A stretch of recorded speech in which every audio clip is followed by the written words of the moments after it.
Ashok Tanwar versus Kumari Selja, हमारी सहयोगी ने भी जैसे सवाल आपसे पूछा, दोनों ही दिग्गज नेता वहां पे हैं। अशोक तंवर ने तो लास्ट इलेक्शन बहरहाल वो कांग्रेस में थे तो हार गए थे और इस बार फिर बीजेपी ज्वाइन कर ली। कितना मतलब नफा नुकसान उनके इधर उधर जाने से आपको लगता है? देखिए, जब नेता इधर से उधर जाते हैं और ख़ास तौर से जो सांसद या विधायक स्तर पे जो नेता होते हैं उनकी इमेज पे फर्क पड़ता है और उनका भरोसा टूटता है। तो यहाँ पर इस बार के चुनाव में हमने देखा, चाहे किसी भी स्टेट से खबरें आई हों, उन्होंने ये समझाया कि लोगों ने इस चीज़ को एक्सेप्ट नहीं किया है। मैं एक एग्जांपल के बतौर पर अपने नोएडा से सटे हुए गाजियाबाद का जिक्र कर लेता हूँ। जिस तरीके से अतुल गर्ग का वहाँ पर विरोध हुआ और देश के प्रधानमंत्री नरेंद्र मोदी को चुनाव प्रचार में वहाँ जाना पड़ा, रोड शो उनको करना पड़ा। उत्तर प्रदेश के मुख्यमंत्री को भी जाना पड़ा, रक्षा मंत्री जो है राजनाथ सिंह को भी वहाँ जाना पड़ा। तो आप ये देखें कि और इतना विरोध था कि जनरल वीके सिंह की वजह से कि क्षत्रिय राजपूत ठाकुर समाज ने बायकाट कर दिया और अलग तरह की खबरें निकल के सामने आई हमारे सामने। तो जनता जो है अब कैंडिडेट भी देखना चाहती है, वो देश के बड़े नेता को तो देखना चाहती है लेकिन जमीनी नेता को भी देखना चाहती है। जो कैंडिडेट आपने हमें दिया है वो कैसा है, उसको देखकर भी मतदान होता है। अशोक तंवर का पछड़ना क्या युवराज जी इस वजह से भी है, कांग्रेस में, फिर टीएमसी में, फिर आम आदमी पार्टी में और फिर अब बीजेपी में? देखिए, जैसा कि भाई साहब ने कहा, तो भारत की जनता, मैं मानता हूं कि सबसे प्रबुद्ध जनता है। अंग्रेजी जानते हो नहीं जानते हो, लेकिन वो बहुत अच्छे से समझती है। हम दिल्ली की बात देखते हैं, अगर केजरीवाल को जिताना तो केजरीवाल को ही जिताएंगे और केंद्र में मोदी को देना तो मोदी को ही वोट देंगे। तो जनता सब समझती है। आप 10 पार्टियों में गलबैयां करेंगे, साल में 4 पार्टी बदलेंगे, मौसम से अधिक पार्टी आप विस्तार करेंगे, बदलेंगे, तो जनता देखती है। और यहां से आपकी क्रेडिबिलिटी पे प्रश्न चिन्ह उठता है कि जो व्यक्ति कोई विचारधारा से वास्ता नहीं रखता, कोई पार्टी से रखता नहीं, वो हमारा क्या सगा होगा। ये जनता आजकल समझ चुकी है। ये सोशल मीडिया का दौर है, फोन निकाल के सब निकाल लेते हैं। बिल्कुल स्मार्टफोन यूज करने वाली जनता है और देखिए स्मार्ट जनता है। लेकिन अजय जी, सबसे बड़ा सवाल यही हो जाता है कि जनता जो है वो कभी खुलकर नहीं बोलती। अगर जिस पार्टी को वो वोट करते हैं वो खुलकर उस पर बातचीत नहीं करते। साइलेंट जो वोटर्स हैं वो एक बड़ा अहम रोल निभाते हैं। और ये जो नंबर है, ये जो आंकड़े हैं, एग्जिट पोल से आप देखिए काफी बदलाव भी आ रहा है। जो तमाम एग्जिट पोल सामने आए हैं, तो कहीं ना कहीं ये साइलेंट वोटर्स ने ही सरप्राइज दिया है नेताओं को।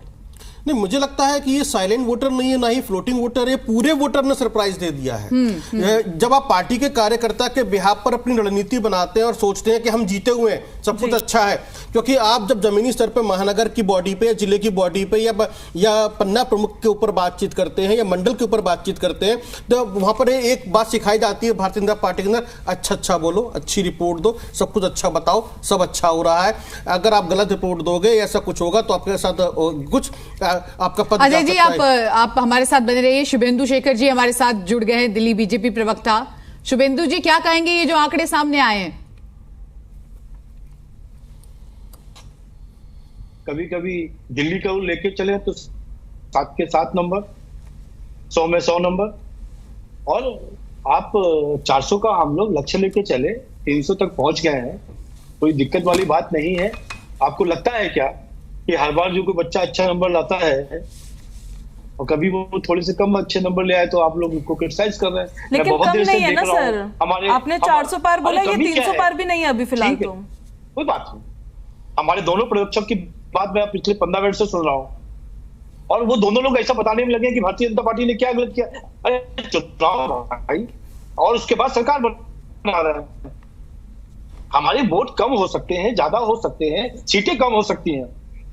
हमने 400 का एक लक्ष्य लेके चले। हमको भी मालूम था कि लक्ष्य बहुत मुश्किल है, पर लक्ष्य लेके चले। और 10 साल की एंटी इनकम्पेंसी को लेके, जहां हमारा विपक्ष जाति के आधार पर हिंदुओं को बांटने की कोशिश कर रहा था, उन्होंने कोई ऐसा रास्ता नहीं छोड़ा। से बड़े मेहनत से, और जो प्रमुख और वो हर पन्ना जनता पार्टी के अंदर एक बूथ पर खड़े हुए पन्ना प्रमुखों ने के अंदर 7 सीटें आई हैं।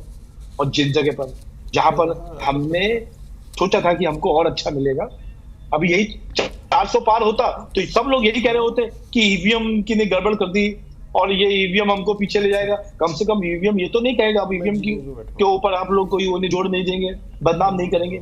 और एक बात और है, विपक्ष मजबूत है, अच्छी बात है ना, भारत के लोकतंत्र के लिए विपक्ष मजबूत होना अच्छी बात है, और हम सब जनता की ओर से जो उसने हमको आशीर्वाद अभी दिया आप बोल रहे हैं है, उसको विपक्ष धन्यवाद मजबूत है, देते अच्छी हैं। बात है। दिल्ली इससे में पहले सभी- जितनी बार हमने चर्चा किया आपने बोला विपक्ष बहुत कमजोर है, बहुत कमजोर है। ये नैरेटिव देखिए, बनाने की मैंने तो कोशिश की, आपके हर बार- विरोधी ये कहते हैं, आप पर आरोप लगाते हैं। बहरहाल सर, अभी जो रिजल्ट अभी तो आया नहीं है, अभी तो फिलहाल नतीजे आने में समय है, लेकिन कौन से फैक्टर्स, इस पर हम जरूर बात करेंगे कि कौन से फैक्टर्स ऐसे रहे होंगे कि जो लक्ष्य आपने रखा वो लक्ष्य पूरा नहीं हो पाया वैसे उस तरह से। अर्जुन सुदैल भी हमारे साथ एनआरओ से प्रवक्ता कनेक्ट हो गए हैं, एक रिएक्शन उनका ले लेते हैं। अर्जुन जी, ये जो आंकड़े हैं आप भी देख रहे हैं किस तरह के 543 सीटों में से सामने आ रहे हैं, और हरियाणा में जब आईएनएलडी चुनावी मैदान में उतरी तो आईएनएलडी ने बोला कि भाजपा के खिलाफ बड़ा रोष है लोगों में, इसलिए जनता हमें चुनेगी। चुन नहीं रही पर सर शायद।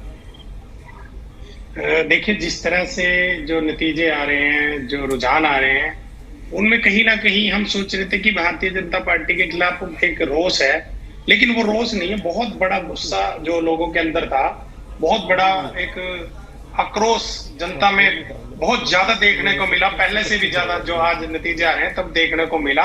और उनको कहीं ना कहीं लग रहा था कि भारतीय जनता पार्टी को हराना है, तो कहीं ना कहीं वो कांग्रेस को वोट डाल रहे थे। तो जो क्षेत्रीय पार्टी हैं उनको थोड़ा उन्होंने ये सोच करके इनको विधानसभा में हम चाहे इनके साथ हैं, जो हमारे लोग वोटर थे, हमारे जो साथी थे, वो भी कहीं ना कहीं सिर्फ और सिर्फ हमें विधानसभा में रख कर कि हम विधानसभा में साथ देंगे, लेकिन भारतीय जनता पार्टी के रोष के कारण हमें जो नुकसान हो रहा है। पर आपका तो कहना था ना सर, किसान वोटर आपके साथ है। देखिए, उस टाइम लग रहा था क्योंकि किसानों के साथ हम खड़े थे। पूरे देश में आपने देखा, पूरे प्रदेश में जब किसान आंदोलन चल रहा था तो चौधरी अभय सिंह चौटाला जी एक ऐसे नेता थे जिन्होंने इस्तीफा देने का काम किया और किसानों के साथ खड़ा होने का काम किया। लेकिन कहीं ना कहीं मैं बता रहा हूँ कि भारतीय जनता पार्टी के लोग इतना रोष था कि वो सोच रहे थे कि जो क्षेत्रीय पार्टियां इनके साथी हैं, ठीक है, आज भी हमारी सहयोगी न्यूज रूम से शिवांगी भी जुड़ गई है, वो भी एक सवाल लेना चाहती है। Shivangi, over to you. जी अर्जुन जी, सुन पा रहे हैं मुझे?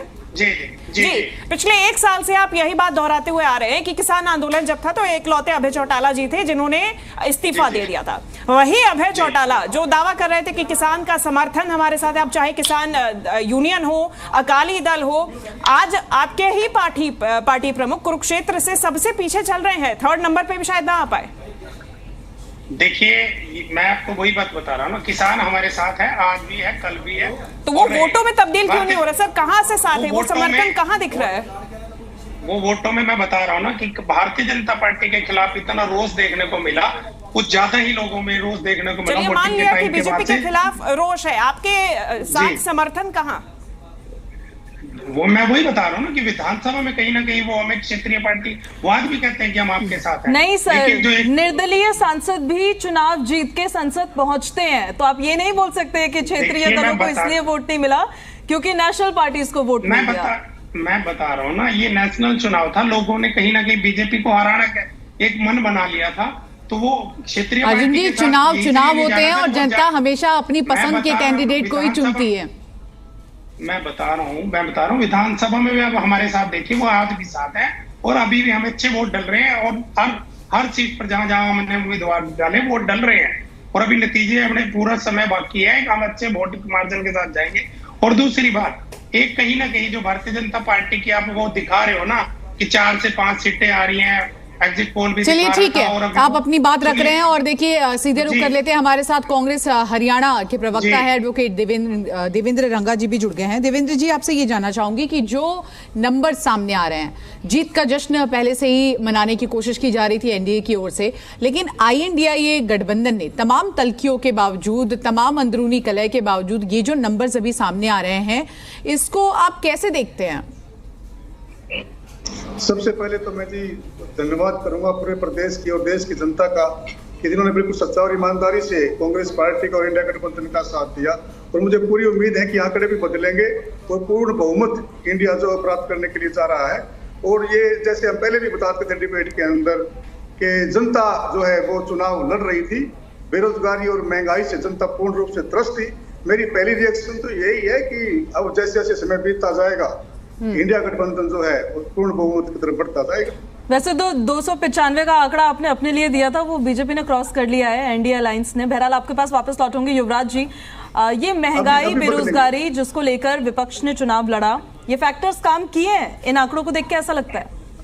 देखिए, कांग्रेस या कोई भी पॉलिटिकल पार्टी क्या कहती है उसको मैं करेंसी नहीं देता ज्यादा, लेकिन आंकड़े जो सरकार ने निकाले हैं, इंटरनेशनल एजेंसीज ने निकाले हैं, इन्फ्लेशन जो है, जो महंगाई दर बोलते हैं, वो लगभग 4.8% आ चुका है। पिछले महीने तक 5.1% था। बेरोजगारी का जो दर है वो 3.1%। ये आंकड़े हैं।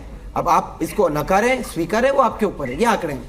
दूसरा, इतना मैं मानता हूं कि आज के चुनाव का मेजर टेक अवे यही है कि ईवीएम हैक नहीं हुए हैं, लोकतंत्र बहाल है, ईवीएम का कमाल है। नहीं तो वो तो नंबर्स नहीं, वो नंबर्स इसलिए क्योंकि 400 पार का आंकड़ा नहीं हुआ है, वरना तो आप देखिए ना, एग्जिट पोल के बाद से ही लगातार कह रहे थे कि एक स्पेसिफिक नंबर है, इसके आगे गए तो ईवीएम पर उसी पे आ रहा था। नहीं तो एक देश में खान मार्केट और रुदाली गैंग है जो प्लाकार्ड लेके रेडी थे कि ये मोदी मीडिया, ये मोदी एंकर और सब बिका हुआ है, वो रेडी थे लोग।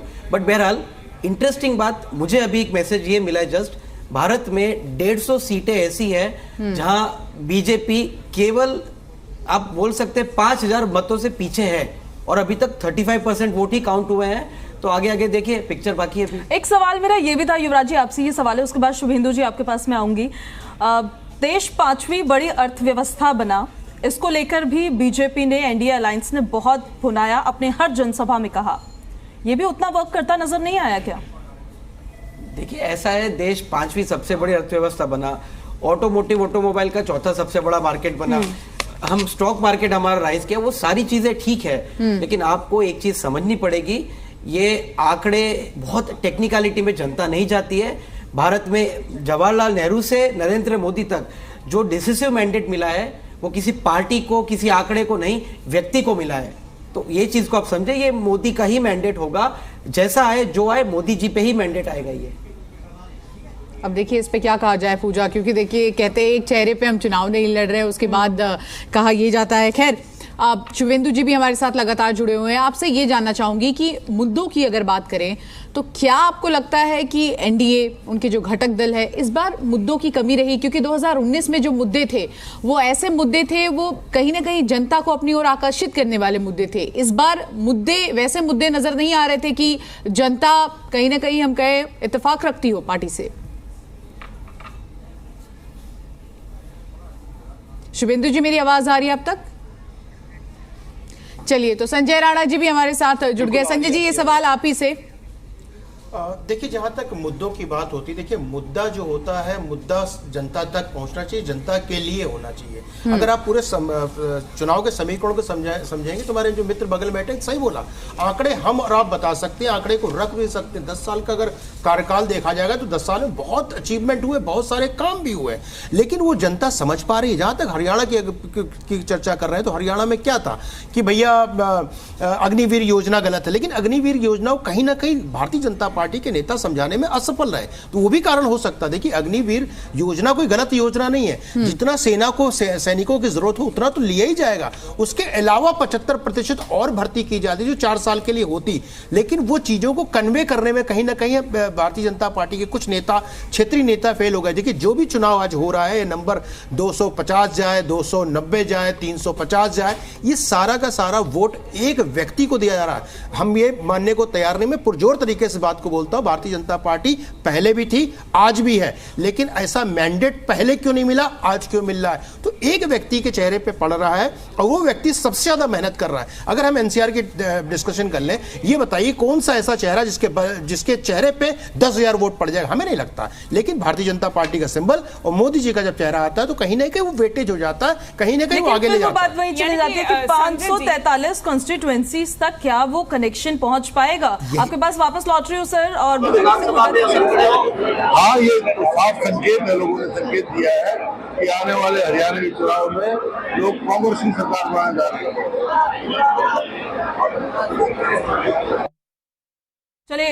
चलिए ठीक है। भूपेंद्र सिंह हुड्डा को अभी आप सुन रहे थे। शुभेंदु जी, आपसे सवाल था कि मुद्दों की कमी थी, चेहरों की भी थोड़ी सी कमी थी। पीएम मोदी की गारंटी और पीएम मोदी का फेस 543 सीटें हर जगह कनेक्शन नहीं बना सकता है। देखिए, अभी इस समय तक लगभग 1:30 हुआ है और 35% वोटिंग बाकी है। मेरे को लगता है कि हम कहीं 325-340 के बीच में अभी भी ला सकते हैं, क्योंकि बहुत कम मार्जिन है। लगभग हमारे पास जो इंफॉर्मेशन है वो 100 से 125 सीटें ऐसी हैं जिसपे हम 2000 और 3000 वोटों के बीच में आगे पीछे चल रहे हैं, तो वो हम कवर कर सकते हैं, पहली चीज। दूसरी चीज जो ज्यादा जरूरी है, तो आपकी चर्चाएं सुन रहा था कि मोदी जी का नाम कम हो गया, लोकल क्षेत्र में चेहरा नहीं है। भाई चेहरे बहुत ज्यादा बना के देखिए कि हम मोदी जी के नेतृत्व में एक कारण एक ही चेहरा है। दूसरी क्षेत्रीय चेहरा भी हमारे लिए इम्पोर्टेंट होता है, पर कई बार जैसा आप लोगों ने कहा, हम जनता को समझा नहीं पाते हैं। जनता के विषय में बीच में कुछ अफवाह फैलाई जाती है। आप महंगाई की बात कर रहे हैं, महंगाई बिल्कुल भारत में लगभग 4-4.25% के बीच। बिल्कुल, आप हमारे सभी मेहमान हमारे साथ जुड़े हुए हैं और शुभेंदु जी भी शायद हमारे साथ बने हुए हैं।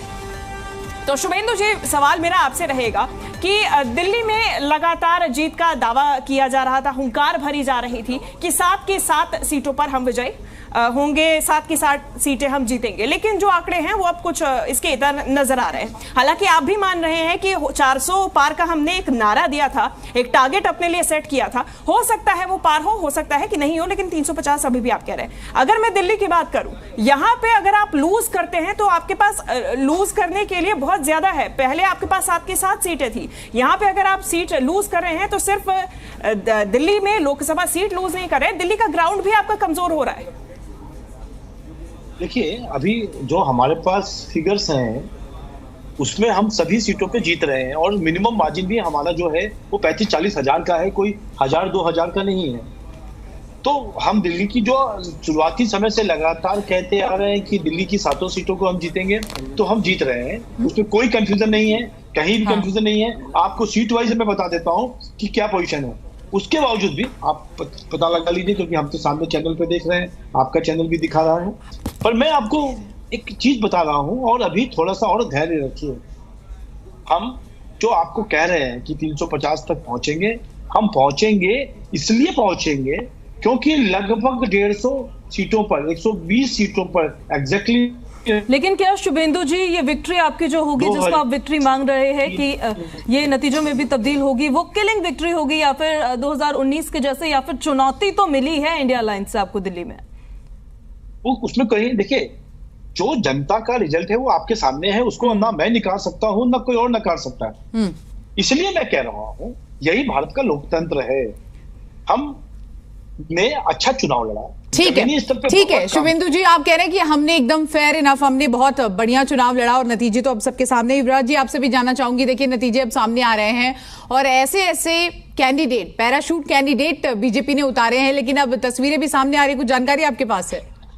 शिवानी, आप देखिए, कंगना रनौत, जिनको कहा गया था कि मोटर माउथ है या बोलने का वो लिहाज नहीं रख पा रही, वो नेता नहीं है, 70,000 की मार्जिन प्लस से जीती वो, ये बहुत बड़ी बात है। और मंडी किसका गढ़ है? विक्रमादित्य सिंह को हराया उन्होंने, जिनके पिता नेता, जिनकी माता प्रदेश अध्यक्ष, तो वो स्मृति ईरानी की तरह जायंट स्लेयर बन के बाहर आई है। तो ये भी अगर इसको माइक्रोकॉस्मिक लेवल पे देखिए आप, तो ये भी एक मोदी मैंडेट ही मैं मानता हूं। मुझे नहीं लगता कि कंगना जी के कैलिबर या करिश्मा पे इतना वोट पड़ा है। नहीं, और युवराज जी, इसमें कोई दो राय नहीं कि आप देखिए, कंगना लगातार चुनाव प्रसार जब कर रही थी, काले झंडे दिखाए गए उनको, विरोध में नारेबाजी की गई, इसके बावजूद वो डटी रही हैं। शिवानी, मुझे तो ये भी जानकारी मिली थी कि उनके पीछे पार्टी के टॉप लीडरशिप पीछे पीछे घूमते थे, कहीं कुछ बोलो चुप, तुम्हें कुछ नहीं बोलना है। उन्हें इंटरव्यू तक नहीं देने अलाउ किया था, लेकिन फिर भी वो जीत गई, तो इट सेज अ लॉट। ये मोदी मैंडेट है। ये बात आपने बिल्कुल ठीक बोली। और संजय जी, विक्रमादित्य सिंह को उन्होंने हराया है, वीरभद्र सिंह का गढ़ रहा है मंडी लोकसभा कॉन्स्टिट्यूंसी। क्या कोई फैमिली डायनेस्टी भी वहां पर कोई फैक्टर रहा होगा कि लोग परेशान हो गए देख देख के? देखिए, जहाँ तक बात करते हैं, जब हम छोटे राज्यों की बात करते हैं जहाँ पे छोटे मतलब वोटर की संख्या बहुत कम होती है, तो इस तरह की विक्ट्री बहुत महत्वपूर्ण हो जाती है। जहाँ तक बात कर रहे हैं मंडी की, देखिए मंडी में कंगना अगर लड़ रही हैं तो कंगना एक फिल्म एक्ट्रेस, नो डाउट उनका एक फॉलोअर्स है, फैन फॉलोइंग भी है, लेकिन कितने हो सकते हैं? 10,000, 20,000, 15,000, इससे ज्यादा किसी एक व्यक्ति का नहीं हो सकता। जो भी मैंडेट आज उनको मिला है वो कहीं ना कहीं कमल का निशान और मोदी जी का। संजय जी, एक इसी में ऐड ऑन करके आपसे सवाल पूछूंगी कि देखिए, आप कह रहे हैं कि उनकी फैन फॉलोइंग है, लेकिन जब मंडी की बेटी मंडी इतने सालों बाद वापस जाती है तो मंडी के लोग ही उन्हें कह रहे थे कि आप बाहरी हैं, आप इतने सालों से यहाँ नहीं रहे, उसके बावजूद वो जीत हासिल करती हैं, बहुत बड़ी बात है अपने आप में। देखिए, जब आप पॉलिटिक्स करने उतरते हैं तो आप प्लीज समझिए, विधानसभा नहीं है, लोकसभा, कम से कम 5 से 7 कंस्टिट्यूंसी होती है। आपको हो सकता है 10-20, 50,000 लोगों का, 10-20,000 लोगों का विरोध भी झेलना पड़े। कुछ 1000 लोग हो सकते हैं, कुछ 500 लोग हो सकते हैं, उसका कोई फर्क नहीं पड़ता। देखिए, विरोध, राजा साहब है, वो कितने दिन से लड़ते आ रहे हैं, उनके मतलब खानदान की सीट है, तो कहीं ना कहीं विरोध तो होगा। उसके बाद भी अगर वो लड़की जीतती है, सारे नेगेटिव और विरोध के बाद, तो हम कहते हो सराहनीय काम है। देखिए, जिस तरह से 2019 में उन्होंने ये कोविड काल में जिस तरह से उनके साथ मुंबई में कांड हुआ, उसके बाद जिस तरह उन्होंने फाइट की, देखिए एक योद्धा की जो उनकी छवि है, वो योद्धा की छवि बनी रही। अब पूरा देखिए, समीकरणों को समझना बहुत जरूरी है कि जो भी इलेक्शन हो, चाहे वो दिल्ली प्रदेश के हो, हिमाचल के हो, उत्तर प्रदेश के हो, उसका कारण क्या है? देखिए, आपने नहीं बोला कि एआई टेक्नोलॉजी, देखिए एआई एक टेक्नोलॉजी, सारा चीज डेटा का खेल है, स्टैटिक्स का खेल है। जो डेटा जैसे डाला जाएगा उससे वैसे आएगा। जहां तक दिल्ली की बात हो रही थी, दिल्ली में कभी भी भारतीय जनता पार्टी पिछले 10 साल से स्ट्रांग नहीं है, ये आप मानिए। भारतीय जनता पार्टी आज भी स्ट्रगल कर रही है अपने नेतृत्व को लेकर के। प्रदेश की बात कर रहा हूं, प्रदेश के नेतृत्व को लेकर के स्ट्रगल कर रही है और उसको सही से भी प्रदेश नेतृत्व नहीं मिला है। और आज अगर वो सातों के सातों सीट पे बढ़त बनाई हुई है तो उसका कारण क्या है? 2 ही कारण है, एक कमल और दूसरा है मोदी। तो हमें देखिए, हम किसी चीज को नकार सकते हैं, लेकिन बोल देना कि नहीं बिल्कुल गलत है नहीं होगा। जितने भी 1952 से जितने भी चुनाव आज तक हुए हैं, एक ही चेहरे पे हुए। कंगना रनौत की जैसे आपने बात की है, वैसे ही तस्वीर सिरसा में हम देख रहे हैं, लेकिन कांग्रेस प्रत्याशी के लिए सिरसा में कुमारी सैलजा वापस लौटी लगभग 2 दशक बाद। वहां पे भी उनको यही बोला गया कि बाहरी प्रत्याशी हो, अंबाला चली गई थी। हालांकि पृष्ठभूमि पारिवारिक सिरसा से ही रही है, लेकिन काफी ज्यादा विरोध भी देखने को मिला। लेकिन अब जो आंकड़े सामने आ रहे हैं वो बढ़त के ही आ रहे हैं। यहां पे तो मोदी मैंडेट नहीं। देखिए, अब मैं हरियाणा पे आता हूं। देखिए, हरियाणा में अगर ये गुटबाजी ना होती कांग्रेस की, सैलजा जी का ग्रुप, सुरजेवाला जी का ग्रुप, हुड्डा जी का ग्रुप, अगर ये ग्रुप ना होता है तो ये पिछला चुनाव 10 में 10 सीट नहीं आती भारतीय जनता पार्टी को, और आज भी जो 6 सीट है उसमें और भी कमी हो सकती थी। तो गुट है, गुट का नुकसान ही कांग्रेस को हो रहा है। अगर कांग्रेस को हरियाणा में नुकसान ना हो रहा हो तो सीट बढ़ रही है। यहाँ पे तो 1 लाख वोटों के अंतर से जीतती हुई नजर आ रही है वो। अशोक तंवर को यहाँ पर नुकसान हो रहा है। बहरहाल युवराज जी, एक रिएक्शन आपसे भी ले लेते हैं। ये सिरसा लोकसभा सीट की क्योंकि हम बात कर रहे हैं, और यहाँ पर आपने जब देखा कि बीजेपी ने अशोक तंवर को चुनावी मैदान में उतार दिया, कांग्रेस ने कुमारी सैलजा को उतार दिया, इनके बीच में ही पूरा जो इलेक्शन था, चुनाव था, वो घूम कर रह गया। जेजेपी INLD कहीं पे कुछ नहीं कर पाई। देखिए, हरियाणा की एक खास बात यह है कि जाट लैंड कहा जाता है, जाट डोमिनेंट, और जाट बड़े भोले लोग होते हैं, दिल से सोचते, दिमाग से नहीं। अब कोई कैंडिडेट कांग्रेस का था, जिंदल साहब को फिर बीजेपी में ले आए, तो पार्टी का डिसिप्लिन कार्डर आपकी लाइन टो कर लेगा। मुझे लगता है वो भोला बड़ा किसान जाट वो आपकी लाइन टो नहीं करेगा। तो बहुत ऊपर नीचे चीजें होने वाली है, और हरियाणा बहुत बहुत इंटरेस्टिंग होगा। देश की निगाहें महाराष्ट्र पे टिकी है, मैं कहता हूँ हरियाणा पे ध्यान दीजिए, मजा आएगी। हरियाणा महाराष्ट्र की बात हम करेंगे, लेकिन देखिए कश्मीर से भी बड़ी बात सामने आ रही है। उमर अब्दुल्ला ने ट्वीट कर दिया, उन्होंने साफ तौर पर कह दिया कि मैं अपनी हार को स्वीकारता हूँ, और एक इंडिपेंडेंट वहां से आप देखिए प्रत्याशी थे राशिद, उन्होंने उनको हरा दिया है। तो जम्मू कश्मीर में भी देखिए आप किस तरह से बदलाव की बयार आई है। इस बार खूब जमकर वोटिंग हुई, 40 सालों का रिकॉर्ड टूटा, लेकिन बड़े बड़े चेहरे धरे के धरे रह गए। ये 370 का असर ही है क्या युवराज जी? देखिए, मुझे तो सुबह ये भी मैंने देखा था, last I checked, Mehbooba Mufti भी ट्रेल कर रही थी, अब का अपडेट पता नहीं, बट हाँ 370 का असर है, क्योंकि एक बड़ी सीधी सी बात है। आप गुजरात मॉडल को भी देखिए, हाथ में जब व्यवहार आ जाता है, लक्ष्मी और सरस्वती माता आ जाती है, उनका आशीर्वाद मिलता है, तो पत्थर बंद बंदूक कोई नहीं उठाता।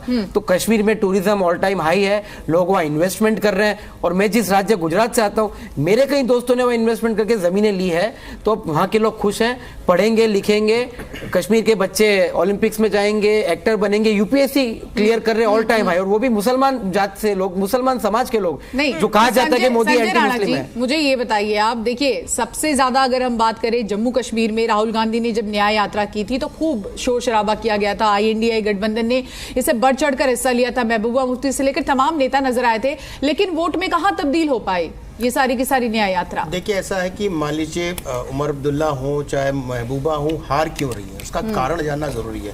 कहीं ना कहीं उनकी डोमिनेंस रही है कई वर्षों से, कई दशकों से, हम तो कह सकते हैं 90 के बाद से तो इन्हीं का वर्चस्व रहा हमेशा। तो ये अगर वर्चस्व खत्म हो रहा, उसके पीछे कारण जनता कहीं ना कहीं इनसे ऊब चुकी थी, और वो आज के दिन में जान गई है कि किसके साथ जाने से उनको फायदा है। हो सकता है भारतीय जनता पार्टी वहां जीती हो, कोई और कैंडिडेट जीता हो, लेकिन उनको ये पता है वो कैंडिडेट उनके बीच का है, उनके लिए काम करेगा। भाई जो डेवलपमेंट हो रहा है, चाहे टूरिज्म आ रहा है, चाहे कोई भी डेवलपमेंट हो रहा है, या जो आतंकवाद था वो खत्म हो रहा है, तो उससे कहीं ना कहीं उस समाज, उस प्रदेश को फायदा हो रहा है, और किसी को फायदा नहीं हो रहा है। तो जितने भी बड़े नेता हैं, इनके बच्चे तो विदेशों में पढ़ते हैं, किसी के भी बच्चे जम्मू कश्मीर में नहीं रहते थे, पत्थर वो नहीं फेंकते थे, पत्थर गरीब आदमी और मजदूर आदमी जो था बेचारा मध्यम। नहीं, जम्मू कश्मीर में नेताओं की तो ये आदत भी हो गई थी ना कि जैसे ही कुछ होता था तो कह देते थे कि हमें नजरबंद कर लिया गया है, लेकिन इस बार तो आपको नजरबंद नहीं किया गया, आपको प्रचार प्रसार करने का पूरा मौका दिया गया और आपकी अपनी जनता ने आपको नकार दिया है। और कहीं ना कहीं आप देखिए लोकसभा के बाद अब विधानसभा चुनाव सर पर है, साफ तौर पर चुनाव आयोग ने कह दिया, सुप्रीम कोर्ट ने कहा सितंबर से पहले हम करा लेंगे, तो इसको कैसे ये लोग झेल पाएंगे? देखिए ये पहले भी नहीं झेल सकते थे और आज भी नहीं झेल सकते, लेकिन पहले क्या थी, बिहाइंड द कर्टन था, अब कर्टन के बाहर आ चुके हैं, तो पर्दा बिल्कुल जो पड़ा हुआ था बिल्कुल एक तरह से साफ हो चुका है, प्रदेश एकदम क्लियर है जनता के लिए भी और राजनेताओं के लिए। पहले ही अपना तिगड़ी बना रखी, चाहे कांग्रेस हो,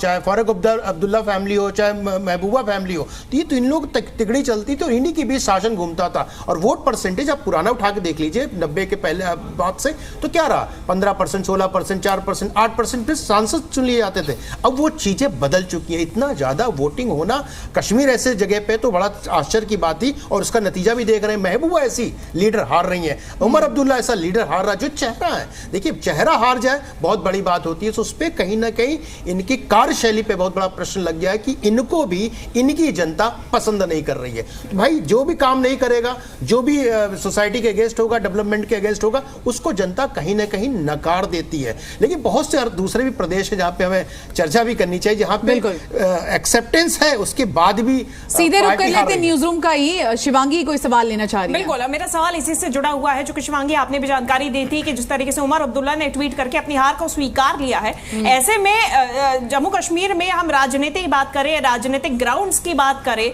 इस तरीके के ट्वीट इसके क्या मायने रहते हैं? आने वाले समय में विधानसभा चुनाव भी हो सकते हैं, तो उसके भी क्या मायने अब देखने को मिलेंगे पॉलिटिकल पार्टीज के बीच में भी, और ये मैसेज क्या जनता के बीच जा रहा है?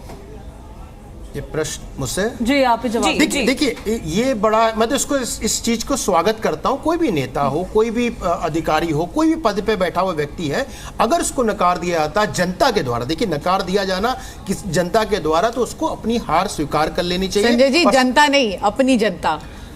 अब देखिए जनता अपनी ही होती है, अगर मैं नोएडा में बैठा हूं तो हमारे लोग होंगे, कोई बाहर का तो नहीं होगा, तो वैसे ही कश्मीर के वो है, कश्मीर की उनकी जनता है, तो हमारे भाई बहनों ने अगर उनको नकार दिया है और उसको एक्सेप्ट भी कर लिया, उनके पास कोई चारा नहीं था, एक मोरल ग्राउंड पे एक्सेप्ट करना भी एक मानता है, और उनके लिए एक प्रश्न चिन्ह भी बन चुका है कि अगर आप ऐसे कार्य करते रहोगे तो हो सकता है भविष्य में जो विधानसभा का सपना देख रहे हो वो भी चकनाचूर हो सकता है। चलिए वादियों से राजनीति सीधे राजधानी पर आ जाते हैं। पूजा, आपके कुछ अहम सवाल? चुनाव प्रचार की, क्योंकि आप लोग बात कर रहे थे, और चुनाव प्रचार करने का पूरा मौका मिला, और चुनाव प्रचार करने का मौका एक और शख्स को मिला, दिल्ली प्रदेश के मुख्यमंत्री अरविंद केजरीवाल। उनको गिरफ्तार कर लिया गया था, फिर उसके बाद सुप्रीम कोर्ट से उनको इंटरिम बेल मिली।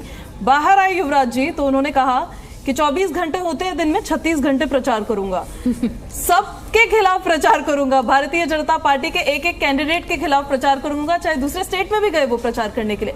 बहुत ज्यादा उनका फैक्टर यहाँ पर रोल प्ले करता नजर नहीं आया शायद, या किया है? पूजा, आपका जो फुल फॉर्म है ना, वो मैंने एक नया बना दिया है, आज और प्रेस कॉन्फ्रेंस। तो ये लोग जब भी बाहर आते हैं ये देखते हैं कैमरा कहाँ है, कैमरा कहाँ है। मैं आपको कुछ उदाहरण देना चाहता हूँ। ये लोग कहाँ स्वराज से शुरू हुए, शराब पी के पूरे हो गए, और आज आप देखें कि दिल्ली पुलिस ने कहा है कि हमने केजरीवाल जी के माता पिता को समन नहीं किया था, लेकिन वही उसके पिताजी उनको वो व्हील चेयर पे घुमाते वीडियो बना के डाल रहे हैं। मैं विथ नो ऑफेंस मैं प्रैक्टिकल बात रख रहा हूं जो उन्होंने मीडिया में, सोशल मीडिया में डाली है। और जब वोटिंग की बात हुई तो केजरीवाल जी के पिताजी एकदम स्वस्थ खड़े थे, भगवान उनको लंबी आयु दे। और एक फोटो ऐसा आया जब वो जेल जा रहे थे कि मैं देश को बचाने के लिए, लोकतंत्र को बचाने के लिए जेल जा रहा हूं, और उनके पिताजी उनको नमन कर रहे हैं। तो पूजा जी, मैं भी केजरीवाल जी के समाज से आता हूं, मुझे याद नहीं है कि कभी मेरे पिताजी ने मुझे नमन किया हो। एक बात तो ये समझनी होगी, जनता को भी समझनी, जनता तो समझ ही चुकी है, लेकिन राजनेताओं को भी ये समझना होगा कि जो मुखौटा आप लगाकर चलते हैं वो ज्यादा दिन तक रह नहीं पाता। और सबसे बड़ी बात कि अरविंद केजरीवाल, उनकी पार्टी बार बार महिलाओं की सुरक्षा को लेकर सवाल खड़े करती रही और अपनी ही पार्टी की महिला के साथ जो कुछ भी हुआ, मुखर होकर कम से कम उसको कंडेम तो कर लेते, स्वीकारने की। देखिए, अपॉलॉजी बहुत दूर की बात होती है, एक्सेप्टेंस की बात होती है, एक्नॉलेज की बात होती है, लेकिन आम आदमी पार्टी ने जिस तरह से इस पूरे मुद्दे को भुनाया है, सवाल खड़े हो रहे हैं कि क्या महिलाएं सुरक्षित हैं इनके राज्य में। शिवानी, मैं कुछ कहना चाहूंगा। देखिए, एक होती है गांव खेड़े की बहन हमारी, जिनके साथ अत्याचार होता है लेकिन वो डर के मारे बोल नहीं पाती। और आप अपना उदाहरण लीजिए कि आपकी तरह सशक्त और प्रबल कोई नारी है और आप पे अत्याचार हुआ तो एड़ी चोटी की ताकत लगाने की आप क्षमता रखती हैं। वैसी स्वाति, जो कि राज्यसभा सांसद, डीडब्ल्यूसी चेयरमैन, उसको इन्होंने ये एफआईआर में, चार्जशीट में लिखा हुआ है कि तेरी औकात क्या है, तुझे तेरी औकात दिखा देंगे। ये सब इन्होंने किया। शराब घोटाले से लेके अभी तो ये जल बोर्ड स्कैम आएगा। तो देश की जनता सब देखती है, सबके पास ये मोबाइल डेटा है, सब देख रहे हैं। इनकी क्रेडिबिलिटी पे बहुत बड़ा डेंट पड़ चुका है और विधानसभा में भी आप इसका परिणाम देखेंगे इस बार। बिल्कुल।